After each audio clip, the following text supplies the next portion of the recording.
Having respect is crucial for success in the music industry. And if you're interested in gaining respect for your time, your talent, your skill, your art, then this podcast episode is for you. We're going to be talking about earning respect as a professional musician, and we're going to give tips to build your reputation. So your reputation really is everything in the music industry. How people see you, how people view your art, your skill, your talent, and just how people view you as a person is the thing. It's the sort of foundation that's going to carry you to success in the music industry. And that starts with professionalism. So when we're talking about professionalism in music, it means a few things.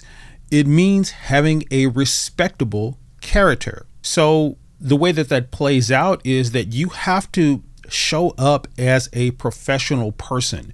Your character has to be such that it's dependable. You have to be things like timely. You have to do what you say you're going to do. That's what it means to be professional.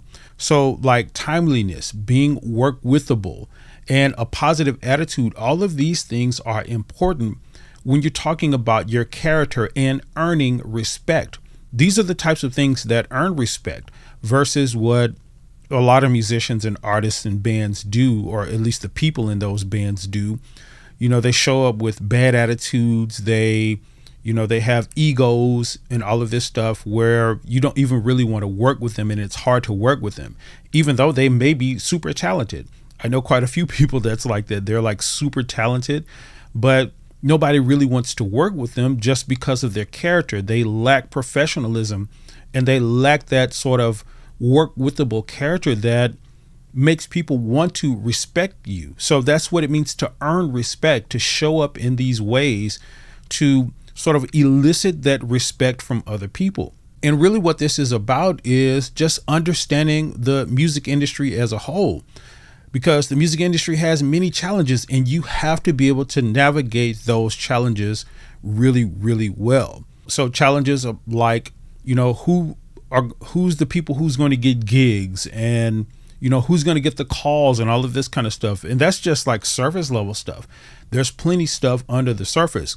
But the way that you do this is you do it through networking and relationship building with other people. Again, this is the crux of earning respect. When you have that sort of camaraderie, that sort of oneness with other musicians and bands and artists, and they respect you. One, it goes into the fact that you're probably going to be the person that they're going to call the most for the gigs when opportunities come up.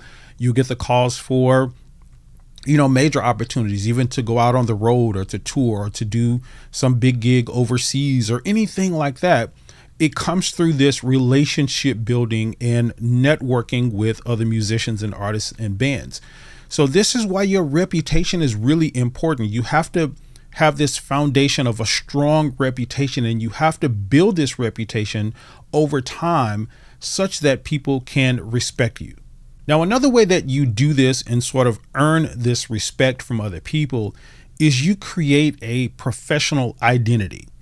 So to help you understand this, this is kind of a marketing thing where something is presented in a particular way. So take any product like an iPhone or a MacBook Pro or any sort of Android phone or anything like that.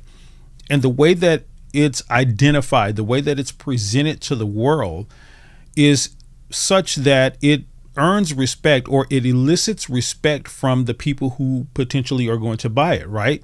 And here's what I mean. So when Apple is doing their sort of yearly convention where they're releasing a new phone or something like that, they have the big convention where they will come out and tell you all of the specs of this iPhone. So they're creating an identity, a professional identity for the iPhone.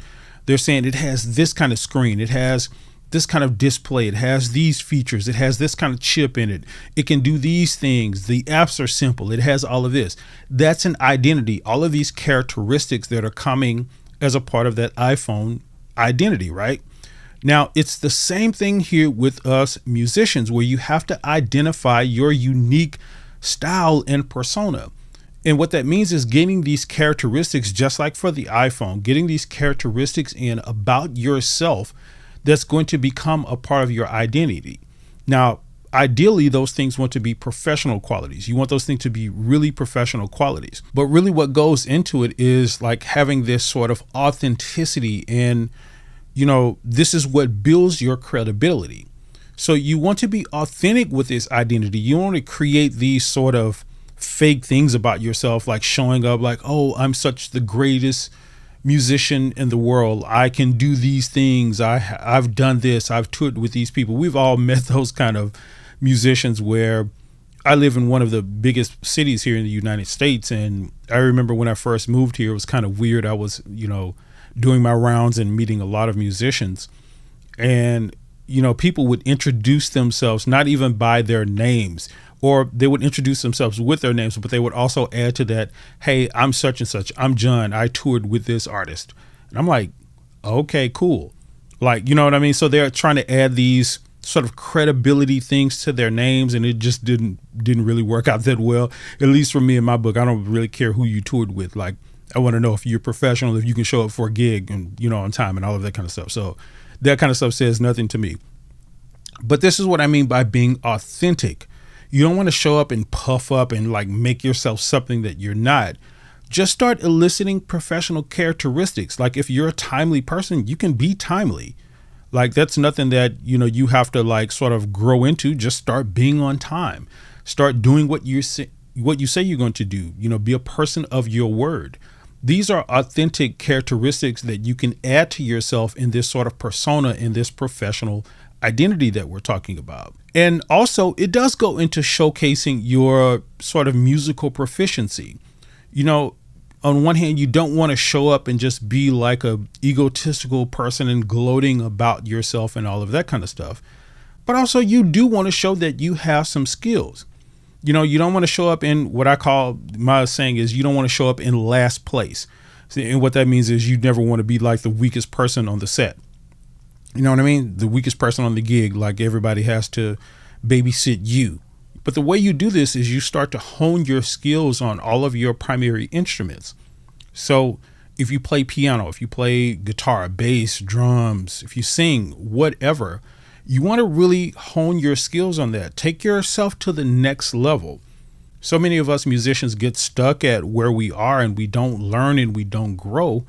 And, eventually what happens is you become a sort of outdated artist, outdated musician, because you haven't learned or grown. But you want to keep honing your skills. You want to, especially on those primary instruments that you play or that you sing, right? You want to hone your skills on those things, and you want to develop a sort of versatility and adaptability across multiple genres of music and instruments and all of that kind of stuff. So not only do you want to concentrate on your primary instruments and voice and all of that, you want to develop some other skills. So if you play piano, learn drums a little bit. Just learn how to play. You don't have to become a beast on drums. Just learn how to play. Learn the mechanics of it. Learn how to play a few chords on the guitar. You don't even have to be able to play 10, 12 songs. Just be able to strum a few chords just so you can understand the mechanics of the instrument. And what this does is it broadens your horizons, even on the instrument that you primarily play or perform on, or your voice or whatever. It broadens your horizons on that, and it helps you grow. So this is what we mean by showcasing musical proficiency. And then you want to have really good stage presence and communication. So you want to master that stage presence and have confidence while you're doing it. And I know for some of us, this is a sort of learning thing. A lot of us aren't still comfortable on stage. I know a lot of musicians who've been playing, 20 years or more, who still get a little bit of stage fright.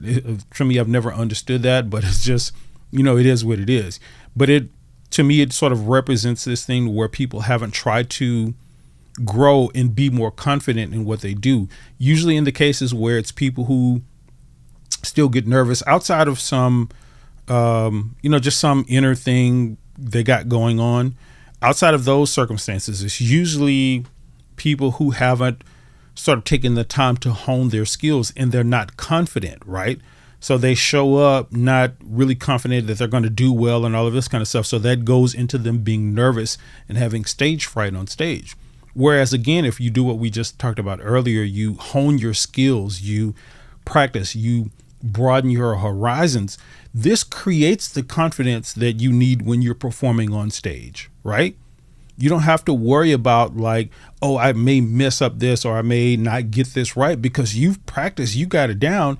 And, yeah, you may make a mistake or two, but you got like 99% of this stuff down and you're going to be good, right?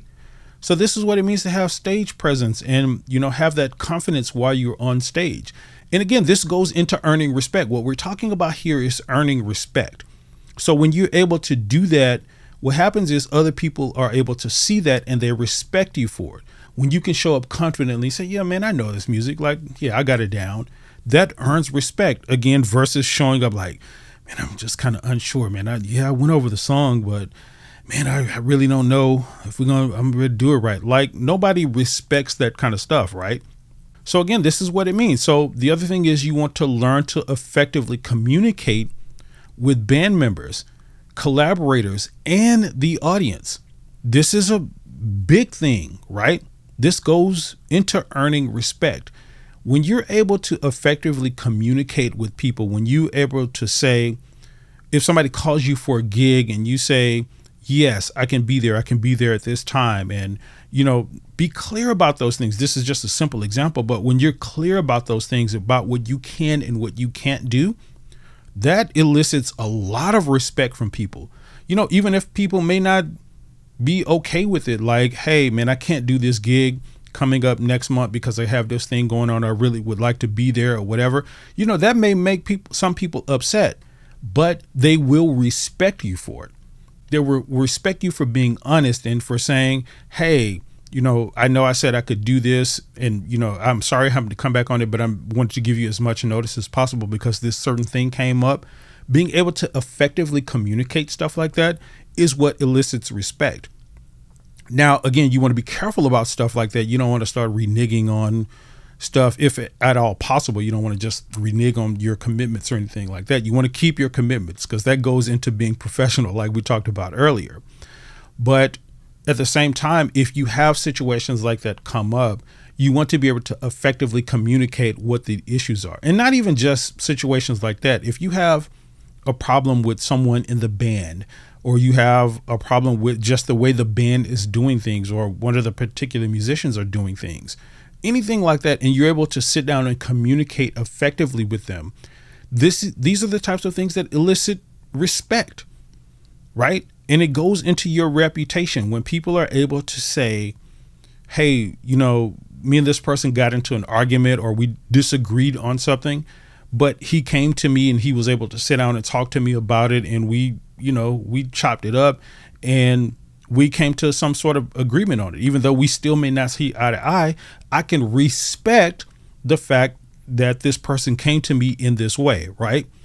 So this is what it means when we're talking about crafting your professional identity as a musician. This is what goes into earning and eliciting respect from other people in the music industry. Are you a musician, artist, or band looking to make some serious passive income and build a huge fan base? Then you should absolutely start a YouTube channel today. And that's because right now, YouTube is the biggest opportunity for bands and musicians to make money and build a huge following around their craft. And this is the reason that the premier YouTube QuickStart course for musicians was created. This course is designed to get you up and running on YouTube very quickly and easily. And the best part is it's completely free and you can get instant access to it at the link in the description of this video.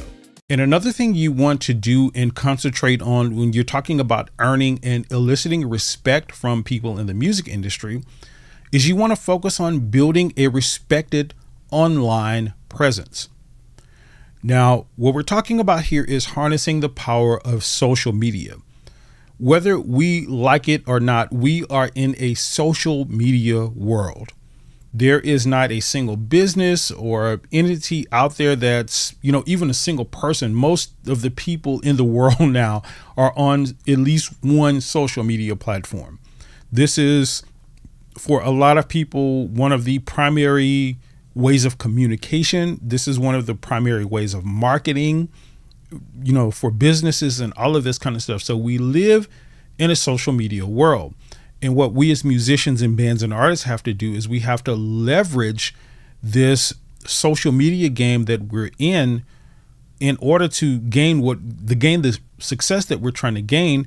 But we do that through creating this professional identity that we're talking about, so that we earn the respect, so that we create the foundation to get us to that success, right? So one of the ways that you want to do this is you want to maintain a consistent and engaging online presence. This is one of the biggest follies of not only just bands and musicians and artists, but a lot of people in general. It's really hard for people to stay consistent with their social media presence and posting things on social media. You know, you've heard the saying that consistency is key. And in this social media world where there's so many things that are jockeying for our attention, which we'll get into in a little bit, but there's so many things that are jockeying for our attention that we have to be consistent if we want people to notice us, right?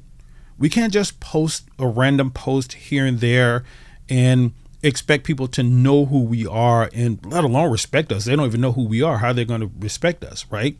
We need to be able to post consistently, and whatever that schedule is for you, it is for you, whatever it is that you can keep up with. But not only just consistency in the schedule of your post, but consistency in the types of things that you post. So many people have social media pages, you know, of their musicianship and their bands and all of this kind of stuff. They'll post a song of them, you know, performing something else. And then next week they're posting a picture of their, you know, their lunch. And then next week they're on a vacation with somebody here and there. And then it's something else week after week. So there's a lack of consistency in this posting. And what that, you know, unfortunately, what that means is people don't have the opportunity to see what it is that you can do on a consistent enough basis to elicit respect, right? Now, on the other hand, if you have a musician that you have that's posting stuff regularly, that's posting this kind of content, that's playing and performing these types of songs, or whatever the case may be, whatever the sort of identity that you want to put out there about yourself, people see that. And, you know, it's either going to be one of those things where they like it or they don't. And those who like it, they're going to give you respect. They're going to have a certain level of respect for what you do. One, because they understand not only that what you do is it takes talent, but people understand social media now and the sort of work that it takes to do this consistently and upload these posts consistently. So again, you want to maintain a consistent and engaging online presence. And then you want to leverage platforms like YouTube, Instagram, and TikTok. These are the three biggest platforms, period. Like, we can talk about other platforms. We can talk about Facebook, LinkedIn, Snapchat, and all of that, right? And all of those are great and they're important. But right now, the three biggest players in the game are YouTube, Instagram, and TikTok. And this is what I'm advising all musicians to do. You need to be on at least one of these platforms, preferably all three. You know, you need to be on all three of these platforms, but you need to be at least on one, posting consistently and sharing that stuff with other people so that people can see what it is that you do, so that you can earn respect. What that means is you have to learn content creation. You have to learn the art of content creation. You need to be able to produce high quality videos, things like tutorials and performances for your YouTube channel or your Instagram page or your TikTok page and all of these things. You need to really get into content creation. On the Music Space channel, one of the things that I talk about all the time is that we're in this sort of creator economy that we're in. And in that creator economy, content is the king of the sort of creator economy. What people are creating is content. So you can look at it sort of like an umbrella. So you have the creator economy, and under that umbrella, you have people creating content. And then under the content umbrella, it's different types of stuff. The stuff I named, tutorials, music videos, all of this different types of content. So whatever the content is that you're going to produce, that you're going to stay consistent with on one of these or all three of these platforms, you need to learn how to do that effectively and in the most high quality way that you can possibly do. Another thing that I always talk about on the channel is we're in this era right now where people are making YouTube and Instagram and TikTok videos with movie cameras. Like, they have these high quality, $5, $6, $7, $8, $10,000 movie cameras that they're creating music videos and content with for their social media pages. Because a lot of this equipment have over the past 5-10 years have really become affordable to sort of the prosumer and consumer market, where 10, 20 years ago, rather, you would have been paying $25, $30, $50,000 for this same type of camera with the same type of technology in it. Now it's just a fraction of the cost. So many people have that kind of stuff. People are going into professional recording studios to create content for their YouTube channels and all of this kind of, and Instagram and TikTok. So you need to learn this process. Now, it doesn't mean that you need to go out and buy the $10,000 camera. You could really still do this with a good quality iPhone, Android phone, or whatever it is that you have. So, you have the equipment probably to do what it is that you need to do, and you don't need to go out and spend a lot of money, but you need to learn the art of producing high quality content with the equipment that you have, right? So if it's your iPhone, if it's your Android phone or whatever, Samsung phone, lighting is probably going to be the biggest thing. You need to learn how to light yourself or light whatever the scene it is that you're doing a tutorial in, a music lesson in, or whatever the case may be. You need to learn to produce that in a high quality way, because you're competing again with other people who are using $10,000, $15,000 equipment to make the same type of content that you're trying to make. So this is why it's important. You got to produce really high quality stuff. And then the thing you want to be sharing with your content is you want to share like insights and tips and your experiences to connect with your followers and fans and your audience, right? This is what it's really all about. And again, this is all about earning and gaining and eliciting respect. Once people understand you, once people are able to see who you are, what you do, again, on a consistent enough basis, and you share who you are, you share tips, you share your insights, people learn who you are. And again, what happens with that? We've been talking about this. Just think about the example. If you met someone, of the opposite sex or same sex, whatever it is that your preference is, and you start to get to know them. As you get to know them, your respect grows for them. And it's the same thing with this. So the more stuff that you share, the more sort of experiences and tips and just personal things about yourself that you share with your content to your fans, your followers, your audience, the more respect that you will elicit for them. And again, the biggest thing about this respect thing is that, it provides a lot of opportunities that you won't get otherwise. People who respect other people are the people who are going to be the ones that are going to call them for the opportunities. If you got somebody in mind, like right now, that you respect, that you know of, even if you don't know them personally, kind of know who to go to ask for certain things or to get certain things that you need or want. So if somebody needs a band, artist, and musician for a gig overseas, they're going to think about, oh, that Terrence dude that I saw online that I've been seeing posting consistently for the past year, he seems like a great musician. He seems like he'd be perfect for this. Let me reach out to him, right? You see how that works? This is what we're talking about with respect. So you want to be sharing this type of stuff. And then the other thing is just like really interacting with your audience, your fans, your followers, so that you have a sort of close-knit relationship with them. One of the things that the internet and social media has given us is this ability to connect with fans and people who like what we do on a more sort of personal level. Whereas before social media, it used to be that, you had these, people here, the Beyoncés and all of these people, they're just the high quality, high level people that were here. And then everybody else was kind of down here in terms of like their closeness to each other. Like there wasn't a closeness. You weren't able just to reach out to somebody on Twitter or something like that, or X as it's called now.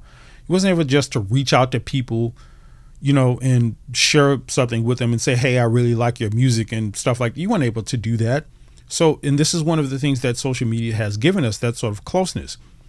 And the good part about that is this closeness allows people that are in this position, like, and let me back up and say that this position now is relative, this high position that I'm talking about, because people are tribal and stuff like that. People place people here, not like just the Beyoncés, not the people who are world famous and all of this kind of stuff. You can just have a random person on YouTube who's been posting consistently and has, 10,000 followers or whatever that people have placed here. And the people here want a relationship with that person. And this is why it's really important to start engaging with your fans and your followers and your audience and things like that. So you want to respond to their comments, messages, and feedback. When they say something to you, even if they say something negative, when they say, "Oh, I really don't like that thing you did," hey, thank you. I appreciate you. I'll try to do something else. Maybe you'll like the next one. That's still relationship development, right? And it's not only just relationship development with that particular person, it's showing the other people who see those comments the type of person that you are, right? They see that, oh, somebody left a negative comment on this video and he responded like this. Oh, that makes him a really good person. He didn't take that bad. He didn't take that. Or on the other hand, you may take a negative. Now, of course, don't do that, but you may take a negative and people will see that as well. Oh, this person doesn't take any crap, right?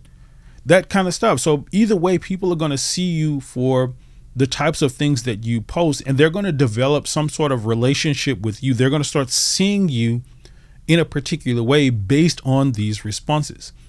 So again, you want to nurture a loyal fan base through these interactions. So, and what that means is as you interact more, as you get closer to your audience, as you start to respond, as you start to post consistently and you get into high quality content creation and you're giving them high quality stuff, they're going to sort of develop this loyal relationship with you. And that's one of the things I just spoke to, where we're in this era where, people are tribal, right? My go-to example, you've probably heard me say this a million times, but my go-to example are, Lizzo has her fan base called the Lesbians. Beyonce has the Beehive. Justin Bieber has the Beliebers. Taylor Swift has the Swifties. All of these are tribes that support these people. And again, it's the same thing with us, sort of what I would call not so high level musicians and artists and bands. People support us the same way, and they want to do this. But the way that we get there is that we nurture that. We sort of, put time and effort and energy into nurturing this sort of relationship through these interactions on social media that we're talking about.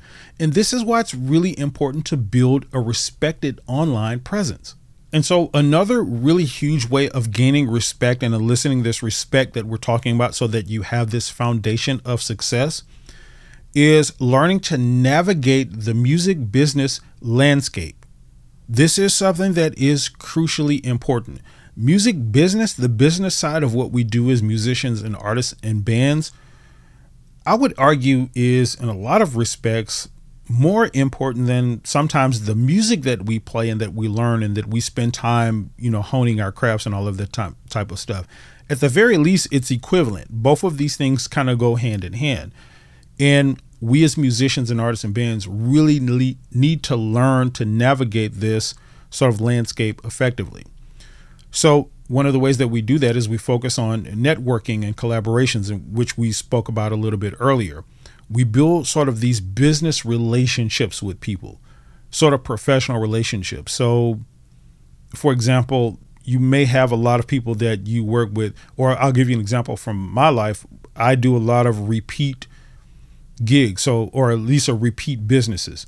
A lot of gigs and stuff that I play year over year are repeated businesses, because I've developed personal relationships with people that are over these particular events and all of this kind of stuff. And they know me, I know them. We sort of have this professional working relationship. We know how each other work and we enjoy working with each other. So each year they hire me for the event again. Even, sometimes most of the years when I do stuff like that, at the end of the event that year, they book me for the following year. So, this is the sort of business and professional relationships that we're talking about. So again, you want to build relationships with fellow musicians, artists, and industry professionals. This is exactly what I'm talking about. Building these sort of networks of people that you have this kind of stuff with. Now, again, the key to this is what we discussed earlier, where you're going to have these sort of professional qualities and this professional identity about yourself so that you can take that into these professional relationships and these professional networks that we're talking about, because it's about the respect. When you have these qualities, you take them into this arena, people give you respect for them, so they start to call you. It's like a really simple equation, like when you think about it, right? You do the things that earn respect, you get the respect, so you get the things that come along with people respecting you. That is them calling you more, them booking you over and over, and them, you being the first to mind when something comes up that, they need somebody to play for, right? So this is the way that you do this. You want to collaborate opportunities to expand your reach and influence. So I guess the best way to describe this is what I just described. You have these qualities that you have, you take them into this arena, but this arena is not just a sort of two-way street, right? It's not, you get the respect from these particular people and then they respect you, so y'all keep this two-way street going. You want to expand that sort of two-way street. Also, you want to be giving respect to other people, so they develop a relationship with you in that way. And, on and on, this sort of on and on network of where you have this reach and influence. So one of the stories I tell about all of the time on the Music Space channel is, one of the cities that I lived in before I moved to my current city, I became sort of a big fish in a small pond. And again, this is not anything that's bragging on me. It's just the way things worked out. I became the person known for music and all of this kind of stuff. I was the respected person. Most of the things, it was a smaller city. When I say small pond, it was a smaller city. So everything that happened musically in that city kind of came through me, and not came through me like I had to approve it, but like I knew about it and I was offered sort of the first dibs on most of the things that happened in that city. There wasn't a single music event that happened that I hadn't played for. There wasn't a single club, anything around there that had live music or anything like that I hadn't played for. So I was this big fish in a small pond. But the way that happened is over time, it just became this sort of respect thing that I built in this network that I'm talking about that I built. So I was the person, I was there. I showed up professionally on time for years and years. I was the person who did great when they showed up and had the music down and was on time and had all of these professional qualities, my professional persona that we talked about earlier. I was presenting these things. And what that did over time is just elicit and earn that respect that we're talking about here. And then people were able to give me that respect. So it wasn't this thing like I'm just the greatest person in the world, so I was just the big fish in a small pond. No, it was something that this process that just worked itself over time where, I was just doing what the things that I needed to be doing to elicit that respect. And what came along with that respect are the things like me being the person that everybody would call for most things that were happening around there. So you see how that works?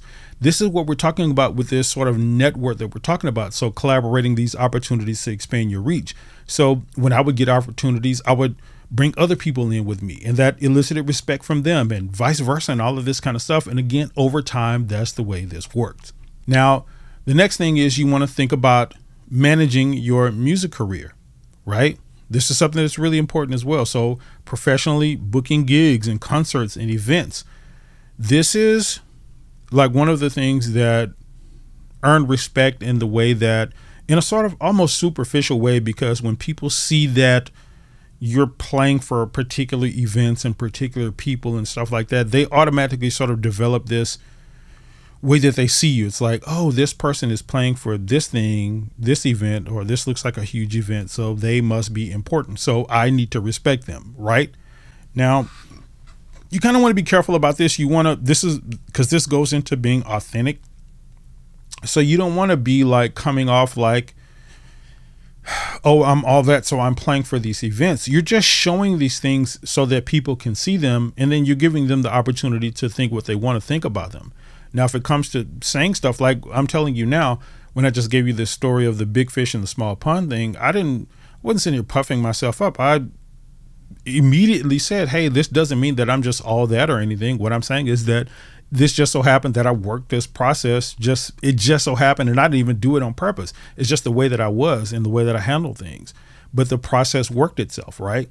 So this is what I mean by being authentic. So you don't want to show up like that, but you do want to give people that opportunity to see that hey, I do big things, I do important things, and that deserves and earns respect, right? So this is what I mean by professionally booking gigs and concerts and events. Now, also, you want to be able to negotiate contracts and fees and terms effectively. This is the music business. This is the music business, effectively sort of navigating and negotiating these types of things. So many of us musicians, like when we're, getting booked for gigs like this, does this sound familiar to you? What happens is someone calls you for a gig and say, oh, how much do you charge? And your response to them is, well, what's your budget? Sound familiar? So many of us musicians do that type of thing. And I'm not saying that that's necessarily bad or wrong in every single circumstance, but just think about it this way. When you think about what I just described, now think about a professional business. If you walk into Walmart, if you walk into the Apple store, the mall, any store, and you walk up to a cashier and you say, how much do you charge for this iPhone? How much do you charge for this thing? Do they respond, well, what's your budget?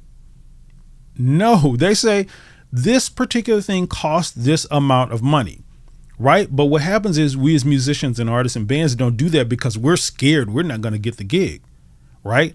But what this does is it makes you compromise what it is that you should be earning, and the type of fees and stuff that you need to be earning and that you can negotiate and all of this kind of stuff, right? It sort of just erases all of that, and it lowers what you can do as a band, artist, or musician, right? So this is why this is important. You don't necessarily want to there's always room for talks and negotiations and stuff like that, but you want to be able to say definitively, and you want to be able to negotiate, hey, this is what we charge. Hey, just tell me what it is that you're needing and maybe we can work something else, but this is our price, period. And hey, if we go overtime, this is what we're going to need for overtime. We're going to need, terms like the band meals. We're going to go on break and all of this kind of stuff. All of those things you need to learn how to negotiate and communicate effectively, like we talked about communication earlier.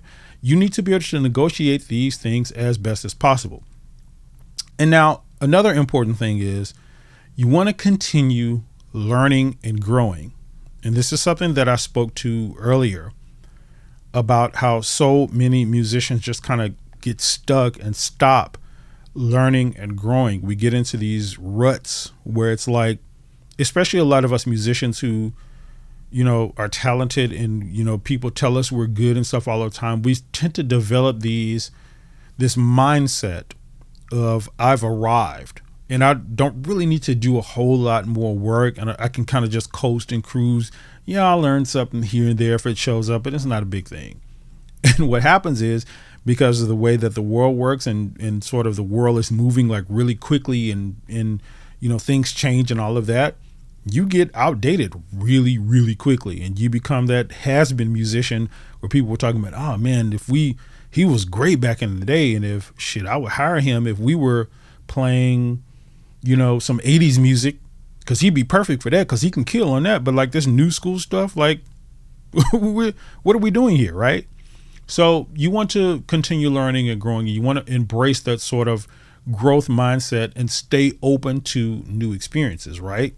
This is one of these things that, again, a lot of musicians and us or musicians and artists and stuff don't do. We're not open to these new experiences, things like new gigs and new types of music, playing with different types of bands who play different styles of music that we're not necessarily familiar or comfortable with, just because we want to kind of stay in our comfort zones and do what it is that we do. We don't want to, even venture out to do our own original music and stuff like that because we don't feel we have talent and we're scared of those types of experiences. But again, this is the type of stuff when you put fear aside and you kick that fear in the face and you say, forget it, I'm going to try these things, I'm going to do these new things, it elicits respect. This is the whole thing that we've been talking about. When people are able to see you doing that kind of stuff, they're able to, respect you for what it is that you do. And not only this, and this is something that I didn't talk about here, respect for everything we've been talking about so far is respecting or gaining respect from other people and the way other people see you as well. But another really important aspect of this is respect for yourself, the way that you see yourself. I hinted at this a little bit when we talked about the confidence thing, and, showing up being confident, but respecting yourself and getting yourself to see that I deserve a level of respect is something that a lot of us need to work on too. A lot of us, we don't feel that we're talented enough. We don't feel that we're good enough. We don't feel that we offer anything that anybody else is offering or isn't offering. We don't feel that, we're unique in any sort of special way. So we don't even respect ourselves and our time and our talents, right? But I'm here to tell you, I'm here to encourage you that what we do as musicians and artists and bands is valuable. It's important. No matter what level you're at. You could have just started this year, in the past few months, working on an instrument, learning to sing, getting into the music industry. Or you could be a professional where you've been in it, 25, 30 years or even longer. It doesn't matter. Whatever level you're at, what you're doing, your hard work, your tenacity, your professionalism, the time and effort that you're putting into this thing deserves a level of respect. This is why I preach all the time, somewhat controversially, but I talk about all the time where I don't think musicians and bands should do stuff for free for very long. Maybe your very first and second gig, maybe. In most cases, I don't even recommend that. At the very least, accept some low pay or something like that, but get paid something so that you understand that what you do is valuable, right? And you help other people understand that too. And that's what the respect is about. Having people or letting people understand that what you do and see what you do offers value to them and other people, right? So this is what it means to gain and earn respect. These are tips to elicit that respect and gain that confidence that we're talking about over time. And if you put these things in practice, I promise you that the respect will come. You don't have to be something you're not. You don't have to show up and puff up. You don't have to have an ego. You don't have to be the next whomever on the instrument, the next best guitar player in the world or whatever. Just be authentic and be who you are. And this process and these things will take you to a level of having respect and earning respect through this process like none other. And you don't have to, again, worry about being something that you're not. So take these tips to heart, apply them, and you will earn respect.